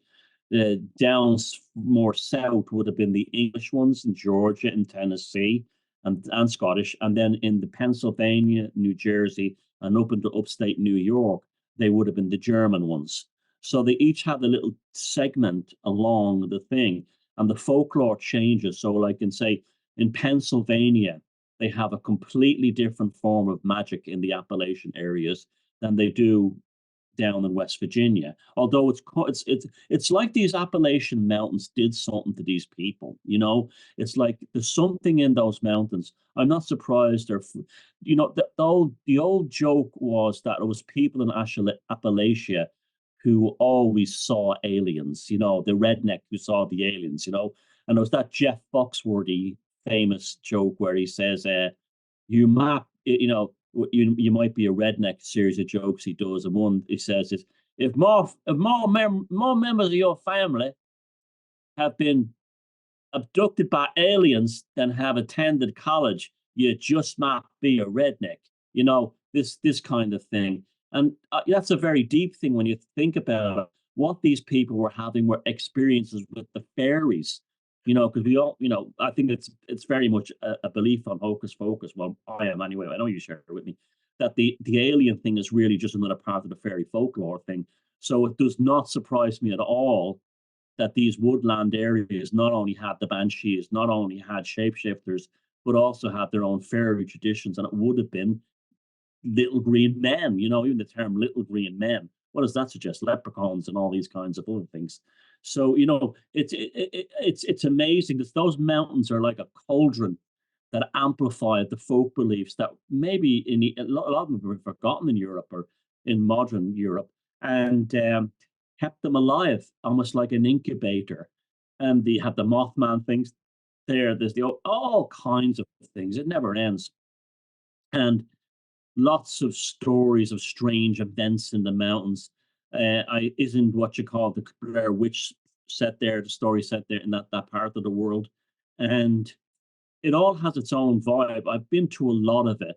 Like the stuff in northern Maine doesn't really have a magicy feel about it. It's the Maine coast that has the Fortean sensation. You go into Pennsylvania, you start to feel it. Upstate New York has it too as well. But when you go into Pennsylvania, you really start to feeling it. And then down towards down around where Pennsylvania meets New Jersey, and you have that mountain range there full of coal. All the cities like Allentown, Wilkes-Barre, and all Reading. That's all in that area, and the mountains behind it were all the coal in it. And then you go down, it really starts happening in West Virginia, and then you really start feeling it when you come to Tennessee and northern Georgia. And I remember the last time I was there, I really felt like I was it was one of those energy. I was feeling I remember like the first time I saw the Smoky Mountains, they rise up very pointed, but they're not snow capped, but they're quite pointy and very tall. And they shoot up out of a kind of a plain that where Tennessee and Kentucky is. And then they shoot up. And I remember being awed by the sight of these mountains pointing up and then going into them at night and it was like just amazing. And the same thing with it would like West Virginia, which I haven't really explored at all. Really, I want to, but badly. But yes, it's Forteana, the occult and magic, is as much about geographic location as it is about culture or anything like that. And the Appalachians have that for whatever reason. The Appalachian America has that. It's almost like a piece of Europe that has been pulled out of Europe and the old folk traditions and everything and placed on that seam that runs between Maine and Georgia. A lot of Appalachians keep a small Bible under the pillow or in the home to ward off evil spirits and bring good fortune, just like we put rune symbols around the home. They use different psalms and they put the words in various places around the houses depending on what the needs are. So for example, you've got Psalm 121 and that's used for safe travel, and Psalm 127 to protect the home and family. I would say that is true folk Catholicism. Yeah, and they use it they use the Bible almost like a grimoire. They really do. And there's also don't forget they would have been bled up there from the Creoles and the Cajuns down in the southern part of the mountains, encounters with them in Louisiana. And the Cajuns are interesting. They started out in eastern Canada and then they emigrated after losing a war with the English or something down into the New Orleans, Louisiana region. And so you have that whole thing of mixing Christianity and the cult, Cajun, Santeria, Creole, African American, Native American to an extent. And yeah, I mean, it's just amazing. I always remember thinking that, I remember years ago talking about some of the history of rock and roll. And it says this amazing idea of these people coming down from Europe along the Appalachians and then meeting the African Americans coming up from the South, and then rock and roll was born. But it wasn't just rock and roll that was born; it was that whole new occult, really the American occult. It's not even just regional. You could say the whole American cult was born in that moment, in that connection. So that's Appalachia. If any of you come from there, had anything more to add for this, again, we only get to do really introductions during this focus segments, and then we'll try later on to elaborate on one thing. And that was our introduction to Appalachia. So let us know, if you come from the Blue Hills of Kentucky, the Smoky Mountains, or the Cumberland Pass in West Virginia. We'd love to hear from you. Every month, as you know, we go on over to our library and open the spines of our most fascinating and thought-provoking books that have graced our bookshelves. And it's our chance to indulge in that show and tell and sharing some of the books that have inspired us and fired up our imaginations with the hope of inspiring your Fortean bookshelves. And I'll put links in the description if you purchase the books. If you want to purchase the books via our links, then we'll get a few coppers to put back into our channels. Now, my book this week is written by a lady that I met at last year's Mysterious Earth conference, and both Thomas and I were recently guests on her podcast. And the book is Woolly Snots, written by the lovely Kate Ray, who some of you will know from the Hair in the Hawthorn podcast on YouTube, which is hosted by Kate and Neil Rushton. Now, this book covers the story of an actual event which took place in Nottingham in 1979, when a group of children witnessed a group of gnomes driving cars while they were playing in the park. And the gnomes and the children had an incredible interaction and spent the evening playing together. Surprisingly, all the children's accounts of that evening were consistent, and that led to the parents, teachers, and even a police officer baffled and inclined really to believe that the children were actually telling the truth about the experience.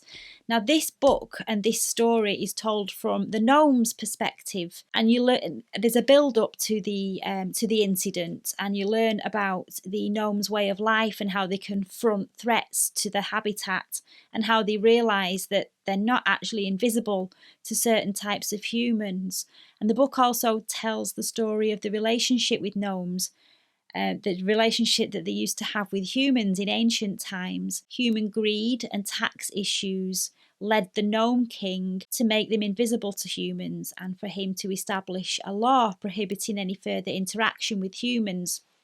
Now, in the story, from the gnome side, there's this group of migrating geese who gossip and are quite malicious, and they enter the story, and they attempt to cause trouble for the gnomes when they falsely go flying off to the Gnome King to tell him that the gnomes deliberately went to the park in Nottingham to interact with the humans, and this resulted in the gnomes being interrogated for their respective versions of events, and it was kind of mirrors the children being interrogated by the teachers and the police as to what actually happened in the park on that evening.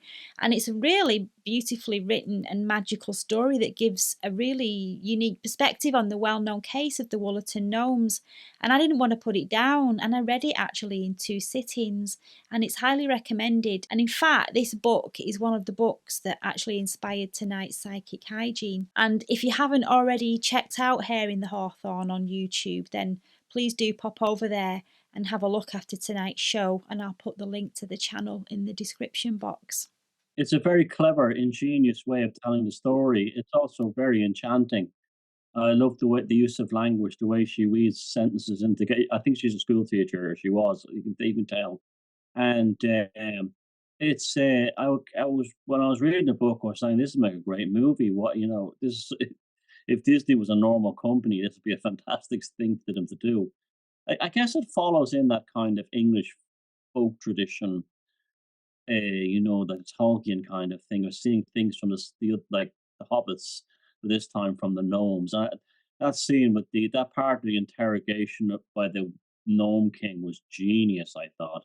Yeah, it's great. It's just been released, I think, as a second edition with a new cover. I'm lucky. I got a first edition signed, so I treasure this book. It's a rarity, that one. Yeah, it's great.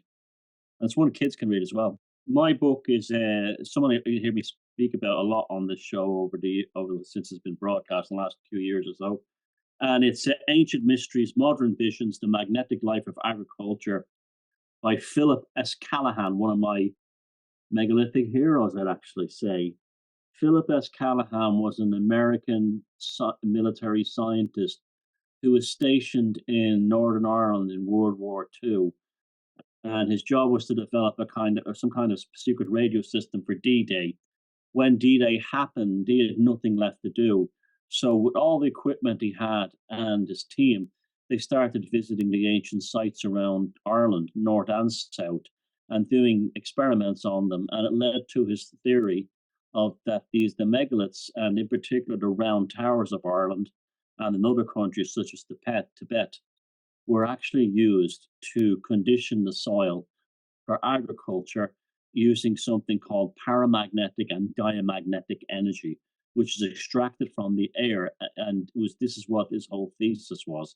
It was years ahead of his time, his thesis.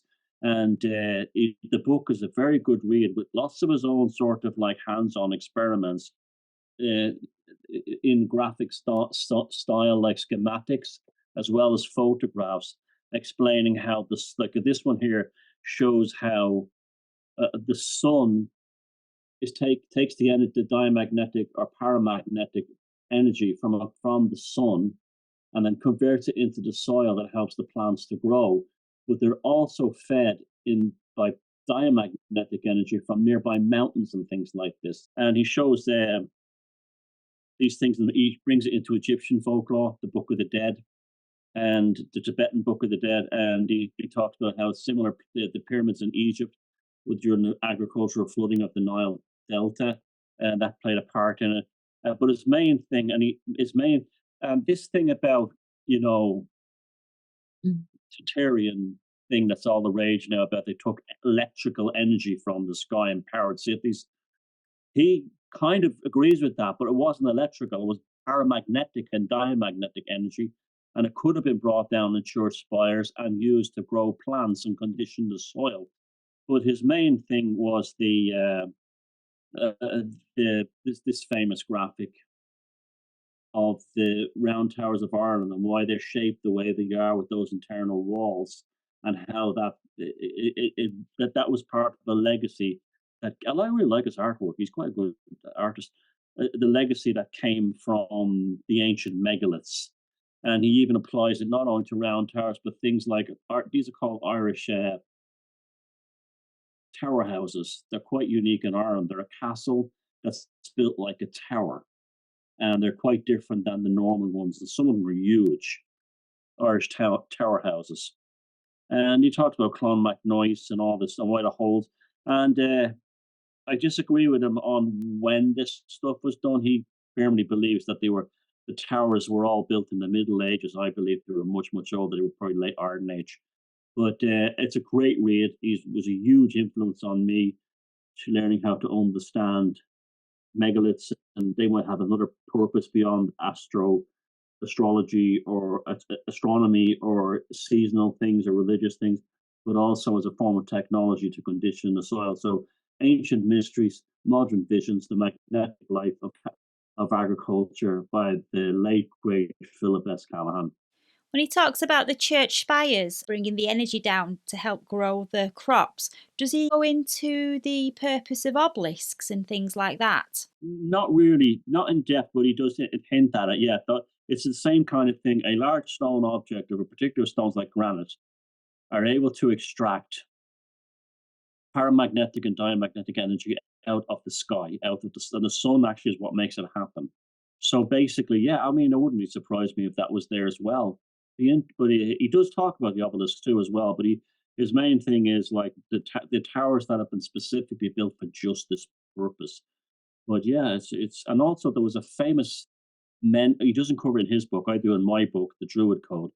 There was a famous menhir. It's called the Grand Menhir de la Machlière in Brittany that fell over about 300 years ago. It was 70, 80 feet high. It was the biggest. It was dragged 19 miles across sandy ground and stood upright there 5,000 years ago. But it fell down about 300 years ago. And my assertion was he didn't cover it, but that was probably the initial one. And you do have some very tall singular menhirs in England. There's some famous ones like the Devil's Arrows in Thornton, that in Yorkshire. I think it's Yorkshire or Cumbria, that area. And they may well have been for that reason too. It's brought Coral Castle to mind for some reason. I do wonder if the guy who built Coral Castle might have used some of those concepts for his structures that's in that book. Because that's all full of beautiful flowers and everything like that. Well, it's time to wrap up this week's episode, and we hope you've enjoyed tonight's journey into the unexplained, and you'll join us again next month. Thank you for letting us be part of your Sunday night, and please don't forget to subscribe if you haven't already. It really helps both the channel and Hocus Focus, so please smash that subscribe button and notification bell so you don't miss an episode. And please continue to share the show far and wide, because as we always say every month, you guys are our only form of advertising, and we really appreciate every view, share and subscription that you invest in us.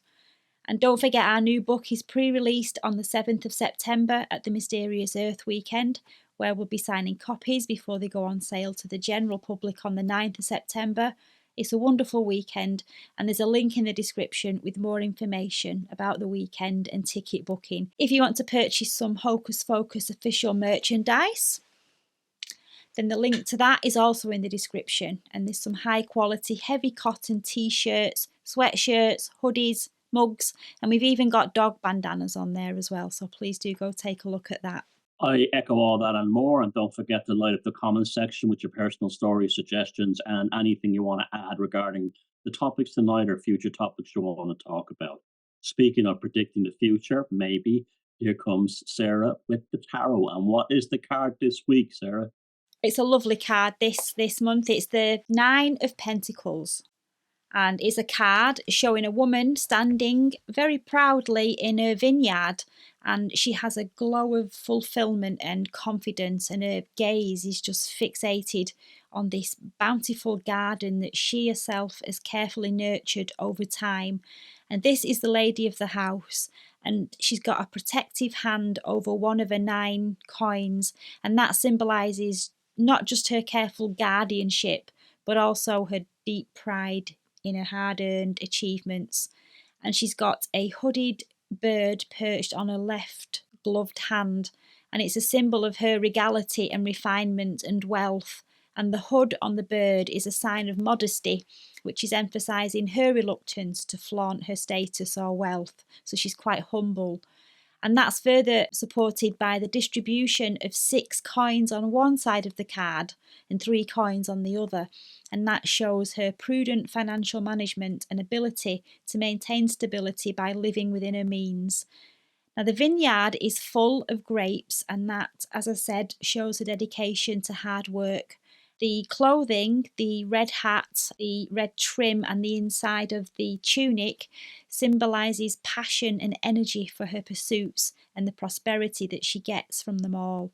And there's a snail at her feet, and that is a symbol of patience. And it reminds us that true abundance is often a slow but steady process. It doesn't happen overnight. And it gives us the message of gradual accumulation of wealth over time, and to be patient and consistent in your endeavours. Now, in the background, there's a castle which symbolises financial security and established structures. The surrounding trees represent the interconnectedness and growth. The woman's gloved left hand, used to handle the falcon, symbolises her protective nature and selectiveness in what she allows into her life. Now, the glove also suggests that her left hand, which is the receptive hand in occult symbology, is shielded, and that shows discernment and caution. Now, the card is shown on the Tree of Life by the sphere Yesod, meaning foundation, and that matches with the card's themes of stability and security.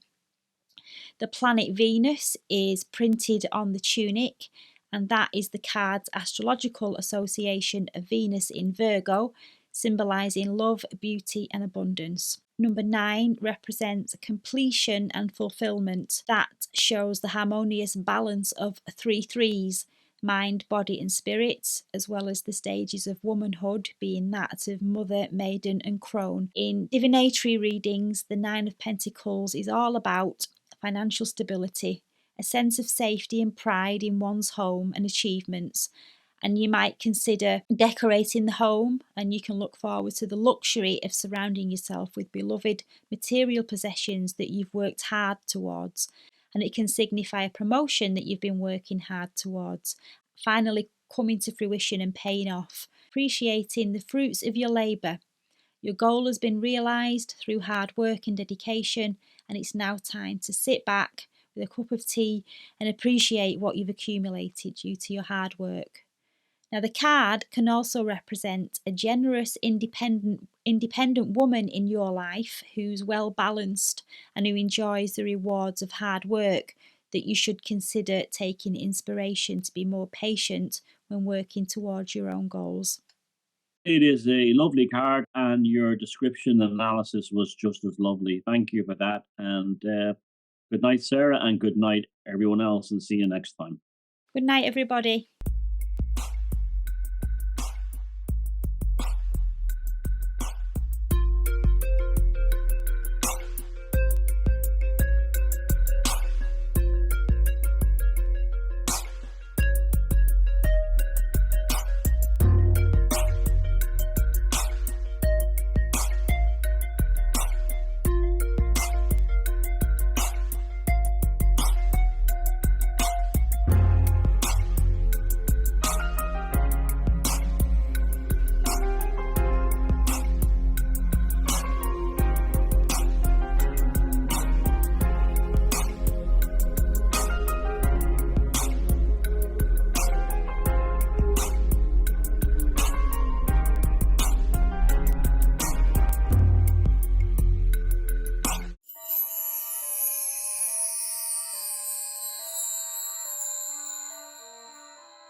FM.